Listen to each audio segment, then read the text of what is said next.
Welcome everyone to our artist panel for A Dreamer of Houses, the exhibition that we had just opened at the Dallas Museum of Art before we were all sent kind of back to our own homes to think about this theme remotely. But I'm so honored to have remotely Olivia Erlanger, who's joining us from Los Angeles, and Francisco Moreno, who's joining us from very close to where I am, isolated in his own home. Two really amazing artists whose works are real kind of cornerstones for the exhibition. So it's a great opportunity for us to kind of dive into the themes explored in the show. So this exhibition takes its title and inspiration from the Poetics of Space, which was a very seminal kind of philosophical text by Gaston Bachelard, a French philosopher. And in it, he explores how different parts of the home, different kind of typologies of physical spaces within the home, are really formative for how we develop as individuals in a psychological sense, but also how we develop as groups of people, as communities in this more kind of sociological sense. So we looked at a lot of recent acquisitions that were really speaking to this theme. On the screen, we have the work that you first encounter in the show, which is this Neon House by Alex DeCorte, which is, I think, a very literal kind of explication of these themes in some ways, but it's really a great opportunity for us to talk about these other sections that exist in the exhibition. So Olivia's work is representative of the theme drawers, chests, and wardrobes.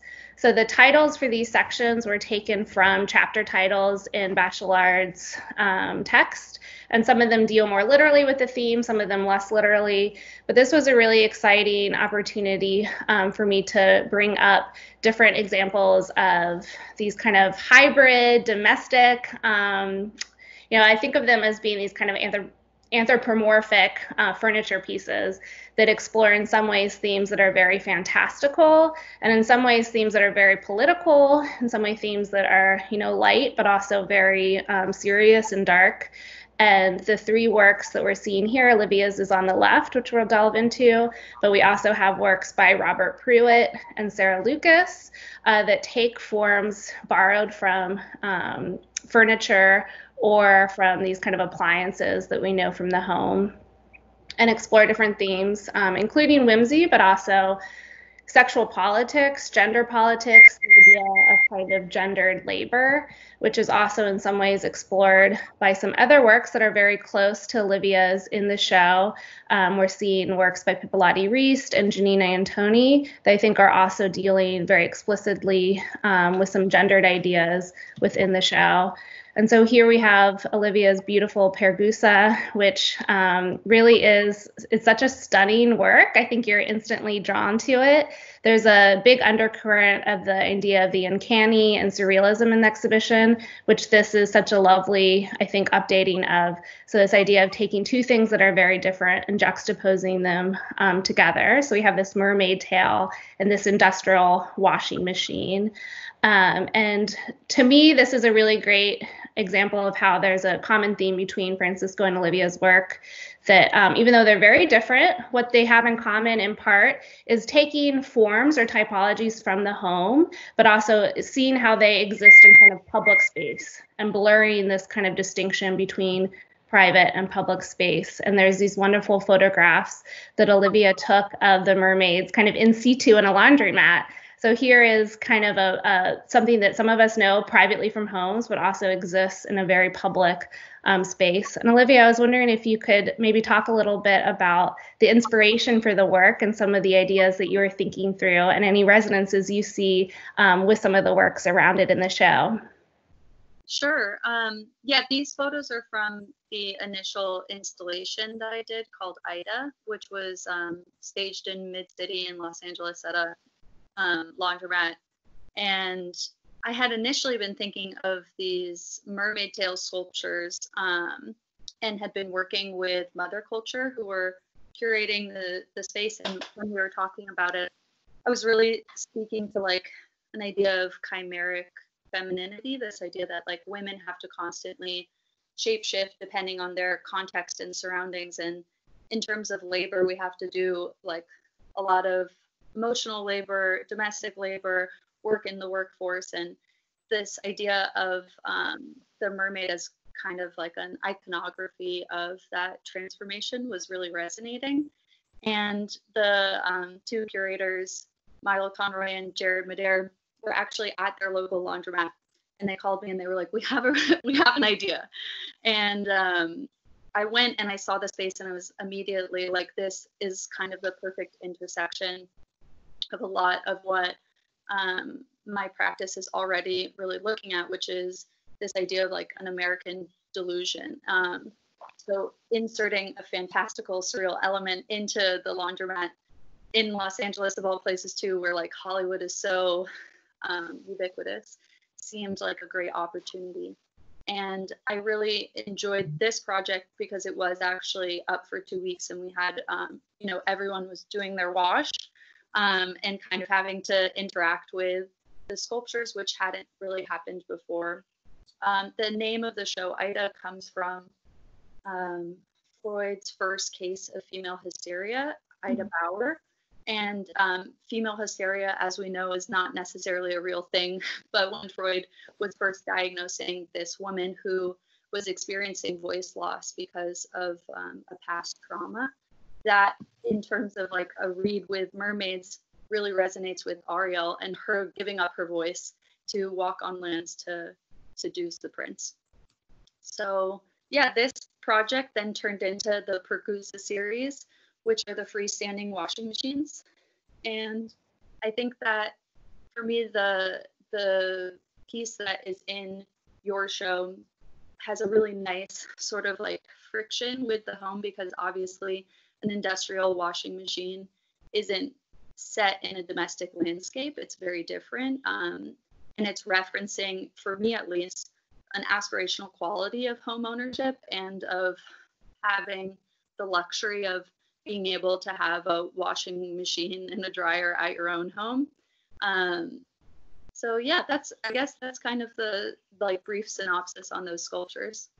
That's lovely. Thank you. Yeah, we were talking just before we started about the strange significance a lot of this work has now taken since we're all kind of at our homes in quarantine because of this global pandemic, and something that I think the laundromat has been talked about a lot because that is something that's so crucial to hygiene. And although a lot of us take for granted, maybe who live in the suburbs, that we have access to a washing machine at home, of course, so many people in cities like New York have to go in public to do these very kind of private, intimate operations.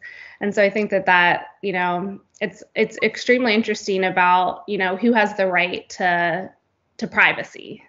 And I think that is a really interesting aspect of this work as well. Yeah, the laundromat is such an interesting space because it really is an equalizer. You get so many, at least in major cities, people from so many different kinds of classes, but then ultimately it is for, like, again, the luxury of being able to stay at home really is a classist experience, which is now explicated through the coronavirus. And I think in Los Angeles, you just feel it so much more because we have a really significant homeless population. Of course. Yeah. But these pieces, while they are like so fantastical and surreal, I do feel like they have a really nice like feminist edge to them. Sure. Because seeing like an oversized mermaid in real life is the unique experience. They have a really intense seductive quality. They're like sort of neo-surrealism or hyper-realism, but then whenever I actually do talk about these different ideas of like chimeric femininity and again like women's labor, I don't know, I feel like they're a great point of entry also in your show, especially with the Sarah Lucas across from it. Like those two feel like they're creating a really nice juxtaposition. Yeah, I thought that I'll bring up, oops, of course I'm going the wrong way, but since I'm stuck on this slide, I'll show this. There we go. There's the Sarah Lucas. I mean, the myth of the mermaid, until you really think about it, I think because the Little Mermaid was so, so iconic in my own childhood, but the myth of the mermaid is so inherently sexist, and it's really about, of course, there's mermen, but the mermaid, the siren, where it comes from, is the idea of kind of luring men to this like uncertain death, and the idea of female sexuality being something that's very inherently kind of dangerous. So it's something that, there's both a pressure to be seductive, but, the undercurrent of that is that it's something that's very threatening to the kind of male psyche. And so I think that also is a really interesting kind of playful edge that you've been able to kind of draw this like thin line between those two things, which I think is really great. And in terms of I love when we were looking at our own permanent collection, which was so great that these things kind of already existed, is that there was also such a interesting presence of this very kind of intimate clothing too. So the two works I'm showing here, Pipilati Reese Massachusetts Chandelier, is actually made of a bunch of previously worn underpants, both men and women's underpants that are being projected on, used as a projection surface. And Janine Antoni's Grope, which is made out of men's trouser pockets that are sewn together. And so both of these, I think, too, have that edge between something that's very playful, but also something that's, I think, very pointed in terms of kind of feminist critique. And I think that also really rounds out that aspect of your work. So I was really happy to have your work join the collection so that we can continue to tell these great stories. Thank you. Yeah, I feel like just going back to what you were saying, like this idea of a demonized sexuality, that sort of resonates with this idea of like a female hysteria that would then create voice loss with Ida Bauer, but also with Ariel and the Little Mermaid. And I feel like in terms of like a general expression of emotion, most emotions are deemed negative if they're somehow too much, and this idea of being like excessive or over the top or somehow like uncontainable is something that's definitely like working through a lot of my work. Excellent. Well, we will return to some other aspects of your work, Olivia, in a moment. Francisco, who we have on the line as well. This is his chapel. So I'm showing some very poor installation photographs that I took with my cell phone of the situation for how we situated Francisco's chapel in the show, which is part of the Nests section.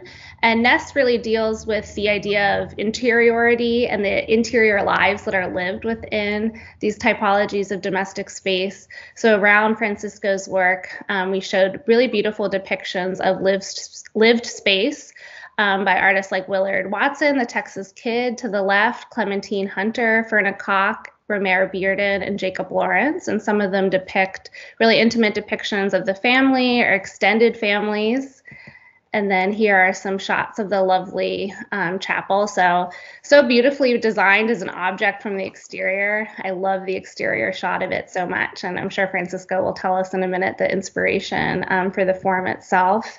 But then you walk inside and you're really, assaulted in the best possible way with this cacophony of painted image that was so lovingly rendered by Francisco, of such diverse set of references, both art historical and personal, that span such a long period of time, some of which really have to do with our own culture here in Dallas and this kind of Tejano mixing of different experiences here, and some references to cultures that exist in our encyclopedic collection of the DMA. So there's so much to look at. It's very difficult to represent in PowerPoint slides, but you can get different views here of this really immersive kind of painting experience. And so Francisco, maybe as a way to start, can you tell us about, so it's called The Chapel, and we're talking thematically about the use of the kind of crossover between very kind of personal domestic spaces, but also very public spaces. So a church is often described as a house of worship. So there's always this kind of tension within the idea of it being a house, but also being something, that's much more public. Maybe you can start by just talking about the inspiration for the forum, and then we can unpack a little bit about why the chapel itself, the idea of the chapel, would have resonance for some of the things that you depict inside. No, absolutely. That's a beautiful introduction. Thank you. The form of the chapel is based on a recreation of La Capilla de la Veracruz de Maderuelo, which is a 12th century chapel that's been installed in the Prado in Madrid. The original murals from the interior were transferred in 1947 to the recreated structure at the Prado, where I first saw them in 2016. And in regards to like the public-private, what I think is really interesting was when I was visiting the Prado, which is a very popular museum, it was packed, and I actually stumbled into this chapel on like the first floor, and there was nobody there. So I went from being in a public space, overcrowded, to being by myself in this reconstructed Spanish Romanesque chapel. And that was really moving. I was moved by the intimate space, completely covered in paint. The idea that someone had spent time painting every square inch was beautiful. It was a really intense experience. I was interested. It was interesting that what used to be a solely religious structure transformed into a work of art when it was moved into the museum. But it simultaneously maintained that intimacy and awe-inspiring quality. So I wanted to recreate that experience. These murals were recontextualized, reassembled in what was now kind of like a fabricated reality. Like they broke the chapel into sections, transferred the frescoes onto canvas, reassembled it, and they lit it as if you were actually there. They constructed the portal. You walked in, they had like the arrow slit window, which you see in the back. Theirs was also backlit. So it became like a really interesting subject to kind of work off of. Art for me has always been a comforting, magical, and mysterious. Has always had this comforting and magical and mysterious aura. Like my grandmother on my father's side's a painter. My mother's also a painter. So I guess you could say like religion, it was passed down in a household. Like art was passed down for me, like religion. We would visit museums all the time as a family in Mexico and Texas. The diversity of aesthetics in Mexico is definitely something that has influenced me. Mexico was colonized by Spain, so you see a lot of like arches and barrel vaults throughout colonial buildings in Mexico. So for me, someone who left Mexico at a young age, it's nostalgic. But also like coming of age in Dallas, Fort Worth, visiting the DMA, of course, with the barrel vault, and the Kimball with the vaulted ceilings, I think there's also like a connection to that. So it became like an interesting place to start off with a project. I didn't have a specific plan when I started painting the interior, and I did that on purpose. I knew that I wanted the images to represent a wide range of influences. So the images are pulled from art catalogs, from the internet, and from popular culture. I included anything I had a strong reaction to seeing, and kept building up the imagery. All these depictions are from different times and places coexisting together, which for me feels more honest, as I am someone who has a transnational identity that spans different places. My objective with Chapel was to create something beautiful and intimate that was also intense to experience and demonstrates how impactful painting can be, which actually aligns a lot with the original intentions of the 12th century chapel that inspired me. Wonderful, thank you. And do you want to talk about, in particular, do you have any favorite passages of the interior, since we're really throwing a lot out there? Yeah. Just to give people a sense of kind of unpacking it. Yeah, so I was watching this video of George Condo talking about his work, and he says in regards to like his drawings and paintings, like it's almost like walking through a forest. When he starts, he doesn't really know where it's going to go, and that's how the process was. I actually started. If you go back to the image of the window, there's a couple on the bottom left corner, and started with that, and then began to. I think there's like a Solowit inspired sculpture that's above them, and then I realized that it became interesting to kind of push this kind of organic versus machine quality in the images. So you'd see like there's like a Rubenesque in the bottom left corner. You see a Rubenesque male figure. Then on top of him, you see a V8 Chevrolet engine, which ties back to like previous projects and also kind of growing up here in Dallas-Fort Worth, where we're like such a car culture-based city. On the right, you also see this middle finger. And that, in a sense, was also one of the first things I put in the painting in the chapel, because I didn't want it to be this, I wanted to give myself permission to do whatever I wanted to paint whatever I wanted to paint whatever came across my mind, and to allow that freedom in a sense, and to also kind of like make the also state that it wasn't a like a religious building. It was a secular tone. Absolutely. Yeah, I love this idea of this being a very secular chapel. Of course, we have some great examples of artistic chapels in Texas, most recently with the Ellsworth Kelly Chapel, but of course the Rothko Chapel in the Menil in Houston as well. And this is such, to me, I was thinking of, there's always a very set ideology within church architecture, of course, but in experiences, especially in Latin America and in Mexico and visiting churches, that there is always this kind of taking over and personalizing of it. So the ideas of the side chapels, of, people going to pray and leaving little, body parts for family members that may be ill. And this idea of really kind of personalizing this experience. And for me, this is such a wonderful example of this nest kind of theme, because it's exactly what nesting is. It's taking all of these things that are super personal and kind of surrounding yourself with it.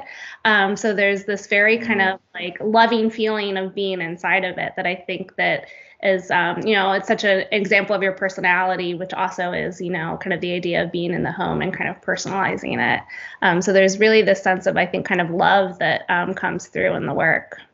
No, absolutely. And it's interesting because, I was pretty much inside that room or that space for, at least a year painting. So it's interesting that, I almost felt like I was living there. Lovely. Okay. I think and I also wanted to shout out to the original installation of this work, which was at Aaron Cluley's gallery here in Dallas, where it was shown alongside some painting and drawing work. So I think we'll talk about that too, the importance of your work in terms of, the sites that it's shown and the idea of installation, which is super important, which we'll return to in a minute.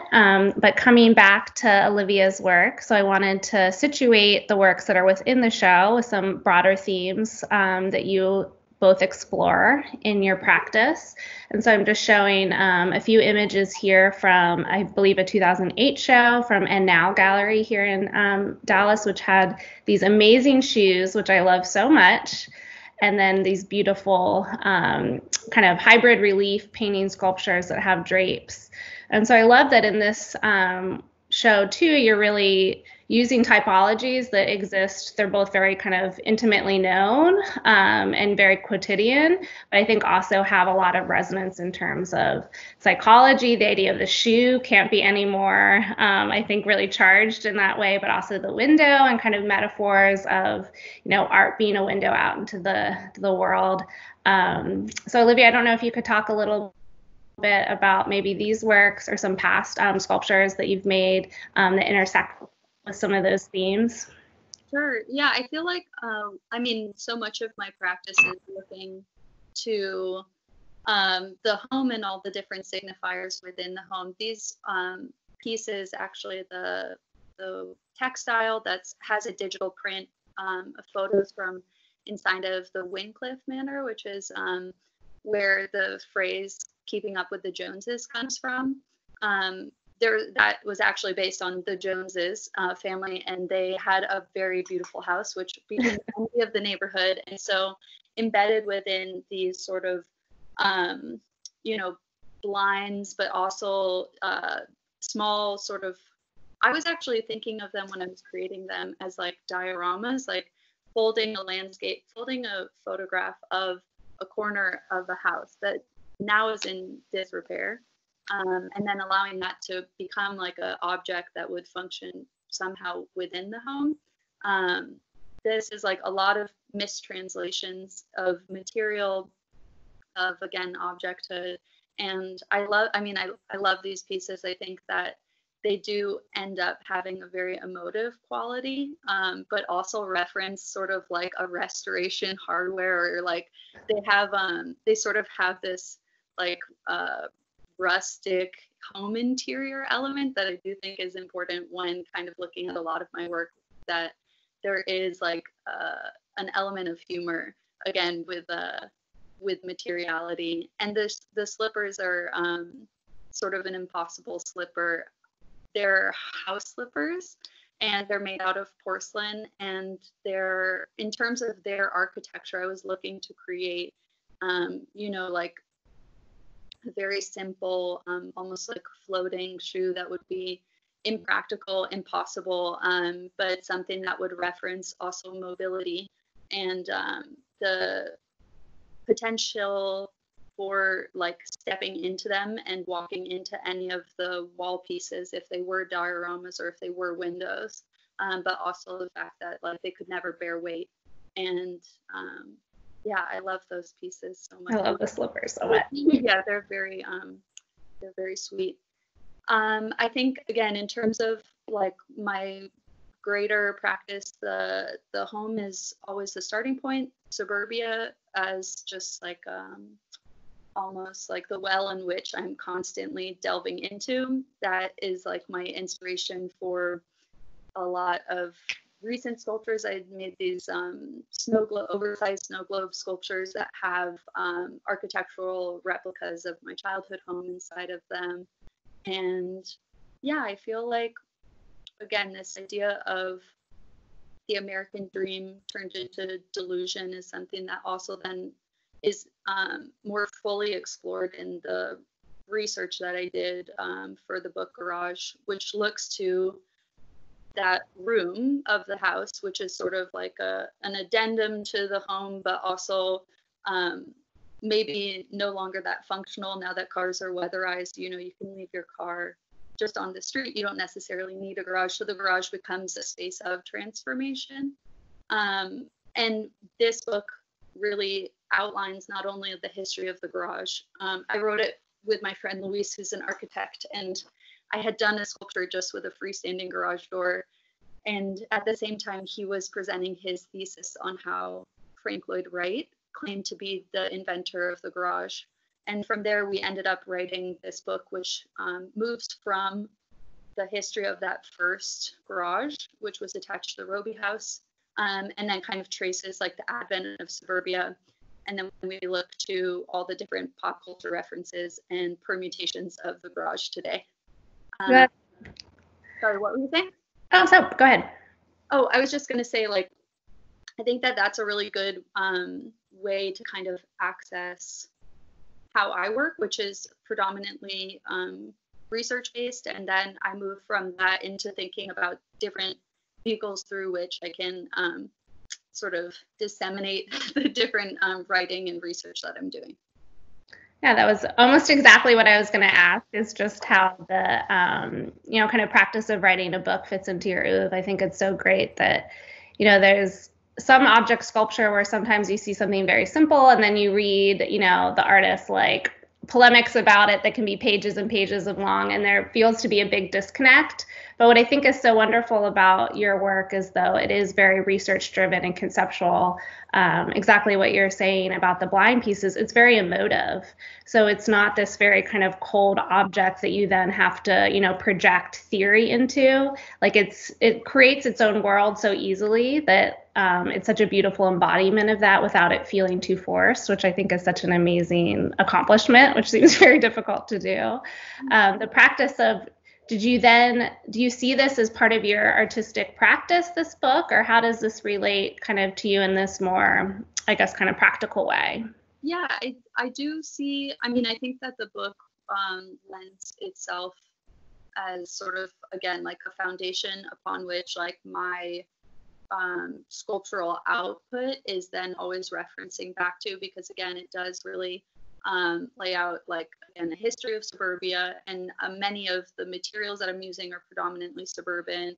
Many of the like, again, this Windcliff Manor in Rhinebeck, that's just like a suburb outside of New York. A lot of the locations which have a specificity, and like the specificity of difference is what actually creates value for me, that is coming out of, again, like this longer and much larger research project. But it is also a sort of standalone piece. Like, it is a collaboration with Luis Ortega-Govella, the architect, and we ended up actually making a documentary, and then these episodes that live on the art collective dis.art. They have 3 episodes from the documentary that we made that's very much a collaboration.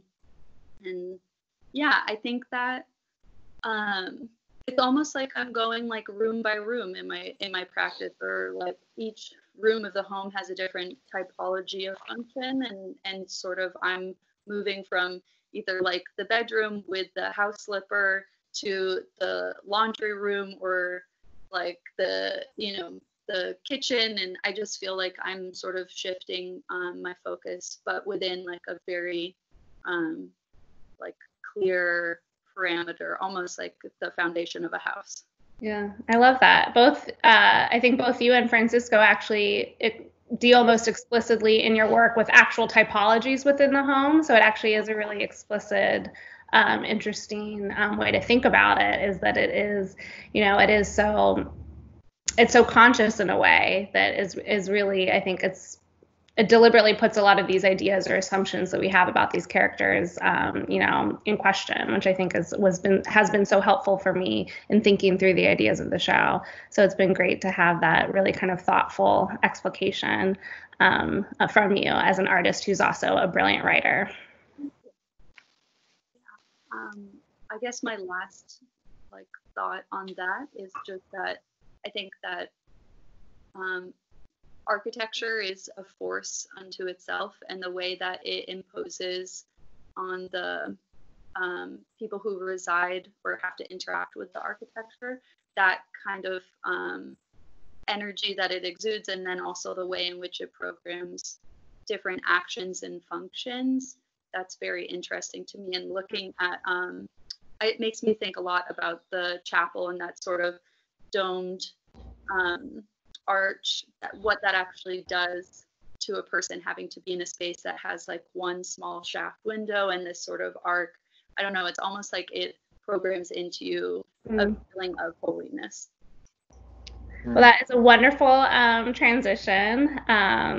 Also, the garage is a great transition too, which I didn't even think about until I saw these slides. And we perhaps can't see it exactly in this slide, but maybe Francisco too, you want to respond to what Olivia said, because I think that's so interesting that, also so built into church architecture is this like choreography of movement. And so moving from one side to the other, and the kind of symbolism of even the directions, and, of course, like churches following crosses or different kind of symbolic paths. And you seem so, I think, responsive and thoughtful about space, which I think we'll see in these next few slides. But if there's anything in particular you wanted to respond to about the chapel, I think you hit upon it a lot in your prior comments, and then I'll kind of go through some of these slides.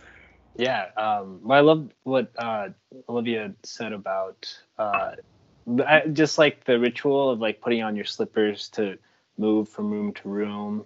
And I think I don't know, there's something like I've thought a lot about choreography. Even just like with the chapel, the portal, the portal or the door, how these kind of like little moments or rituals that allow us to prepare mentally to move from room to room, I think are really fascinating. Um, in regards to this project, it's so this is like a reimagination of Washington crossing the Delaware. It's called the WCD project. I guess you, in an email prior to this conversation, you mentioned scale and regarding to the work. And back to what Olivia said, I think like I'm so fascinated in how like art is functions within architecture. And I think this might be something that became interesting to me when I guess when I first got involved in art or experienced art was through seeing a lot of like the Mexican muralists in Mexico and seeing how painting kind of fused with architecture, and how when you observed a lot of this work, it was like a very like you said, phenomenological experience, how your body was very aware of like the senses, like the air quality, the light, the sound. So I think that's when I became really fascinated with scale. And this project has an unusual beginning. I was actually watching the Colbert Report in 2012 when the then deputy director for collections at the Met, Carrie Rabora Barrett, went on to talk about the reinstalling of Emanuel Lutz's Washington Crossing in Delaware from 1850. And they actually printed a very large copy of the painting, and Colbert and Barrett stood in front of it. And then they talked about how it was painted by a German in Dusseldorf and brought to America, German American in Dusseldorf and brought to America. And then I began to think about like using that as a foundation to talk about like transnational identity, me as a Mexican American layering my story with the car culture, hot rod culture of that I grew up with here in Texas, and kind of fusing all of these elements together to create this piece. And I want to show some of the other installation slides. So this is much earlier, I guess earlier just in terms of, we're pretty young, from 2011, from Oliver Francis Gallery, which also, this must be, is this directly on the wall that you painted? Correct, yeah. And then we also, of course, have the juxtaposition with another vehicle here, which I think is so great. And I also want to bring in the scenes from the Latino Cultural Center, which is so interesting because you are showing something much more traditional in support, but the way that you're showing it is so deliberately interacting with the window and door element. So I think that this is also such an interesting play with the architecture of the space, which is, not quite as complex or symbolic. It's pretty much, a rectangular space. But just thinking through, how you imagine painting existing spatially, which, and the experience, as you said, phenomenological experience of the viewer walking through the space. So if either of these prompt, I can switch slides. Yeah. That was an interesting project because the walls were concrete, so we couldn't really hang, and like the doors and windows were placed in odd places, so we ended up hanging the paintings from the ceiling, so they're free hanging, and that show is called From the Area. So growing up here in DFW, going to like the Kimball was one of the museums I'd visit often. I thought it'd be interesting to do a show based off of paintings that I was looking at through my development as an artist, but recreating them in with a drawing type style on a large scale. So taking these paintings that were open to the public and kind of running them through like a personal like lens. I think like drawing is like a very intimate action, and then representing them on a public space, I think became interesting to me. Wonderful. Do you want to talk about the motorcycle? Yeah. So, I think that like in regards to talking about scale, I think what I really liked about that's my little brother's motorcycle, who I would then collaborate with to hot rod the car in the WCD project. And I think there's something interesting about how it stands like a in between for us to experience, like when we're experiencing the paintings, like, or even like when you're looking at the image of this, like to have something to reference your human scale. So this motorcycle is like a stand-in for a human, and then it's relating to the paintings. And the show was called 7 Days in America. So I was looking at the New York Times and painting I broke down the wall surface area in 7 units, and would then paint like a headline from that day on 1 unit, and the next day, and each day I would spend the whole day painting that headline. So it was about very much spending like a week in America. And then I liked how the motorcycle, when you think about it in motion, it's moving through time. So I don't know if what I just said made any sense. That made a lot of sense. That was okay. lovely. My questions were very facile, but your answers were very interesting. Okay. Speaking of which, I'm going to cede the mic here. And typically in a panel, this would be time for question and answer from the audience, but we don't have that privilege. So we get to do one better. And I ask Olivia and Francisco if they would pose a question to each other. So maybe Olivia, if you want to start by asking Francisco a question. Yeah, I'm so curious what you're working on these days. And what, like, considering that the past like few projects have been research projects in their own way over, you were referencing like a Colbert episode from 2012, and the chapel took, from seeing the initial chapel in 2016 to working on it for a few years. I would love to know what you're thinking about now, and sort of how, if you aren't necessarily working on paintings actively, whatever you're researching right now, what's happening in your mind?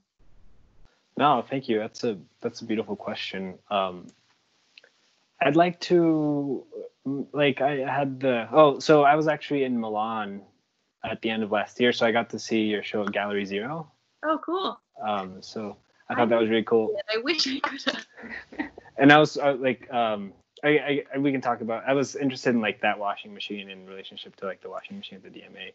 I thought it was really beautiful to see, like, I guess them in different nations. But anyway, back to your question. I got to see so I've been kind of tracing or learning about how the Mexican muralists came about painting murals, and it's interesting that it was such a like prominent, or like such a strong cultural part of Mexico that's kind of fizzled out, So I guess I've been interested in like how it came to be. And I know that Diego Rivera was a big fan of like Giotto, and saw Giotto, like left Paris and came across Giotto's work. So I took a little trip to Padua to see the Giotto Scriveni Chapel. And I'm flirting with the idea of making a larger chapel. I don't know what that implies. I don't know how long that's going to take, but that's where my head's at right now. While simultaneously working on smaller paintings and drawings, like in the studio on a regular basis. That's a great question. I don't know where that's going to go, but that's where my head's at right now. No pressure. I'm just curious. It's really like the evolution of your practice. No, thank you. That's a beautiful question. And Francisco, you want to ask a question for Olivia? Yeah. Again, I guess it was so cool to see your piece in Milan, and I'd spent a lot of time in the laundromat there. So anyway, that was just a really beautiful moment. So I read that the idea of this body of work, the Ida works, originated when Fred's toddler misidentified some snake tongue sculptures of yours as being tails. From that moment, how did the idea evolve in your mind to what Pergusa is now? Yeah, I think. Oh, the phone is ringing. I haven't heard a landline in a long time. I'm staying with family through Corona, so we're like, Same here. Yeah, you know the deal then. There's literally technology. Do you guys see this TV? That's awesome. Oh my God. I didn't even recognize that as a TV. I was like, No, are you working on a sculpture with that back there? Literally like 18 inches deep. The screen is this big. Oh my gosh. Okay, I think the phone stopped ringing. Yeah, it's true. I did a project at a gallery called Matthew Gallery, where I had these two large-scale forked snake tongues coming out of the wall, and a friend's kid came in. A lot of children actually seem to influence the work that I'm making because I have now had this experience with other pieces, but they kind of helped me see things in a different light. But yeah, my friend's kid came in and was saying, Mommy, I love the tails. And I was like, those aren't tails, those are tongues. And then that kind of sat in my mind for 2 years. That show was in 2016, and we installed Ida for the first time in 2018. I think that, again, like the idea of mistranslation, both in like a material sense, but also like through the linguistics of how we express ourselves to concepts, is just a natural thing that I'm drawn to. And it kept coming up in my mind, this idea of moving from tongues to tails. And I don't have, I think like a lot of the work that I'm doing is, again, very research driven. There's a lot of interest in different modalities, from architecture to, I did a project, I've done different collaborations with other kinds of performers and stuff, but I think in the end, just kind of following through the way that other people can kind of expand my practice. Mm-hmm. And so if it's a child, that's great, but if it's working on, again, like the film series that we did for DIS, if it's collaborating with a larger team, I always kind of want to remain porous to the outside world and their kind of influence on how they're reading my work, and then how I can respond to that. That said, I don't think it even happens on that high of a level of cognition. It's really like, I heard the word tail, and then 2 years later, I'm like, oh, I should make mermaid tail sculptures. Reading this, it came first from reading like a Freudian analysis of The Little Mermaid, and I was like, wow, there's something just so like important here, and then the mermaid tail was like the easiest way to translate it. So yeah, that's kind of, I think that's the evolution. In terms of specificity of washing machines, we're sourcing them locally. So I think that there's something for me that's really just like, again, trying to find like universal constructs across different locations. And the laundromat is something that, like I was telling Katherine at the beginning of our talk, but I'm reinstalling Ida in Korea, in Seoul, and we have like 7 Korean washing machines. And in Italy, we found like a local Milanese one. There's, I think, like, again, this way to connect to a locality that is, again, tying back to this more universal experience of like, everyone has to wait 30 minutes for the dryer, and like everyone has to spend 75 cents. I really like that there's a democratic quality to that space. No, absolutely. I spent, when I was in Milan, I went to the laundromat, and I had like, I didn't speak Italian, so it was like, I spent a lot of time trying to figure out how to use some washing machines, so we got pretty intimate. But back to Korea, you talked about 7 washing machines. Are you installing? Did you have 7 to pick from, or are there 7? No, it was actually just like the most sort of like used, beat up ones that we could find. Cool. Yeah. I love that. Wonderful. Well, thank you guys so much for joining us, for braving this new technology, this brave new world. I hope that we'll be able to see each other soon in person, and the exhibition will be waiting for us when things return to normal. Wash your clothes, wash your hands. Be careful in your cars. Thank you guys again, and we'll talk soon. Excellent. Thank you guys.